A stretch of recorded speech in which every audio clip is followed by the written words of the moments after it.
Hey guys, Aaron here. So in today's video, we're going to be going over how to replace this old security light and install a nice new motion sensor.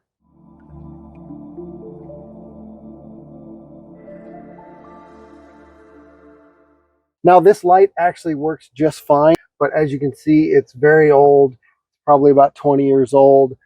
Now there's several reasons why you might actually want to change this out. Maybe it's broken, maybe it's just old. In my case specifically, I want to put a motion sensor in there. One, for security reasons, and two, because I take the dog out every night and I have to constantly flip the switch on and off. And if it were a motion sensor, it'd just make things a lot easier. So let's go ahead and get this started and get this light removed. Now, before we can remove this, let's go ahead and shut our power off. Now, I do recommend shutting it off the breaker versus just flipping the switch if there is one. All right, so now that our power's off, go ahead and get this old one out of here. And usually there's something right there that you can just...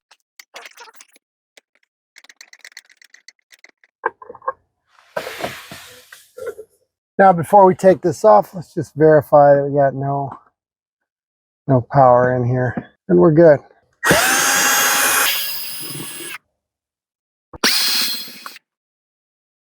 Now again, before you start pulling all this apart, if you're not sure on your wiring, go ahead and take a picture of this, and that way you know how to wire it right back.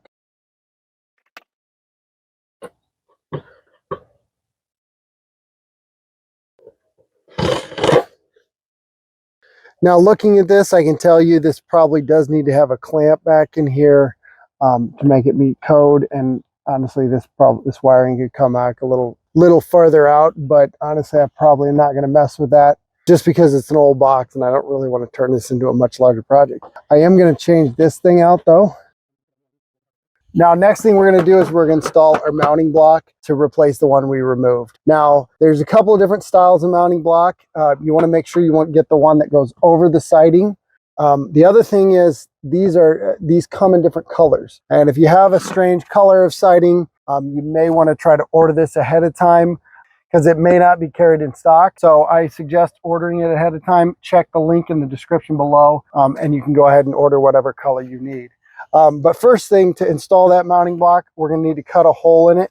So now on the back of this one has some spots here where we're going to cut our holes. So I'll go ahead and show you how to cut that out, but it's pretty easy.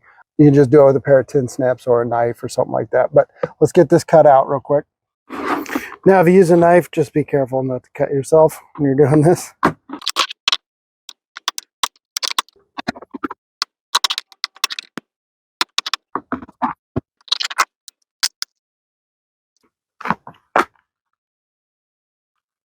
All right, so now we can go ahead and mount the box. Now, as you'll see, that hole doesn't go all the way around this. We're going to use the bracket to hold the box in place, and I'll show you that in a second.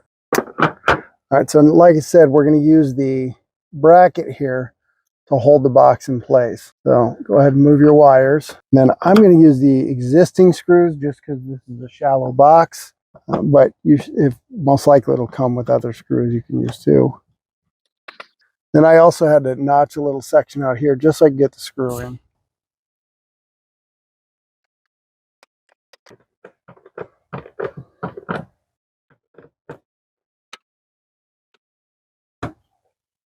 There you go. Now the box is in tight too. That's not going anywhere.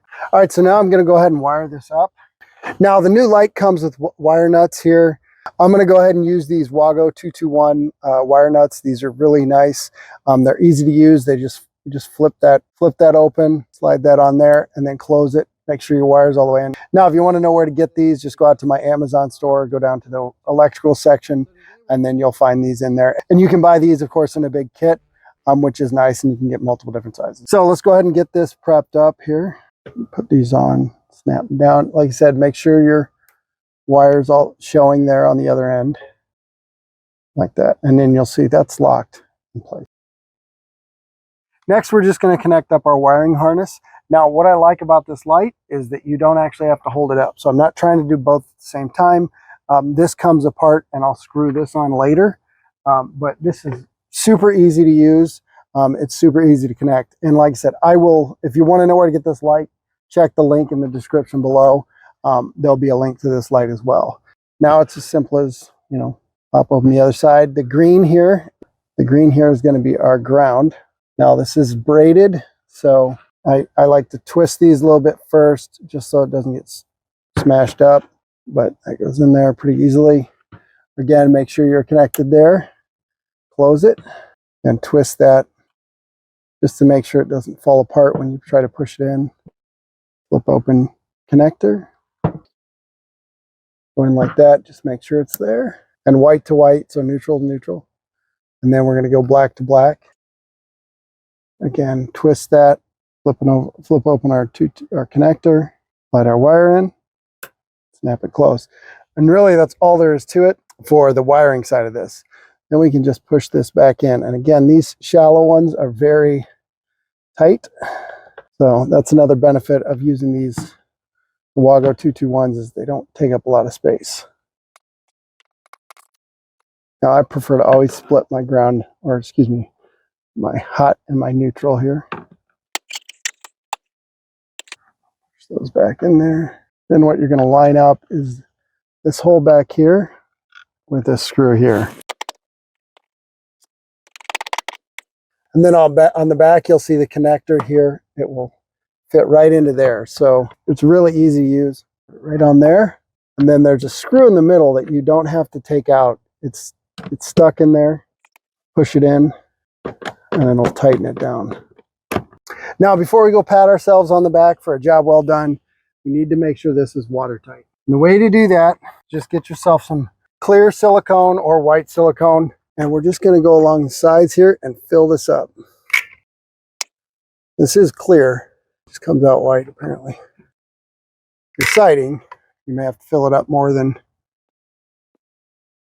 Just make sure that whatever you get, it is outdoor, indoor. Now I like to take a wet paper towel, just kind of clean up what you can. And again, this is clear. You're not going to see the white, but you want to clean up the extra that you can.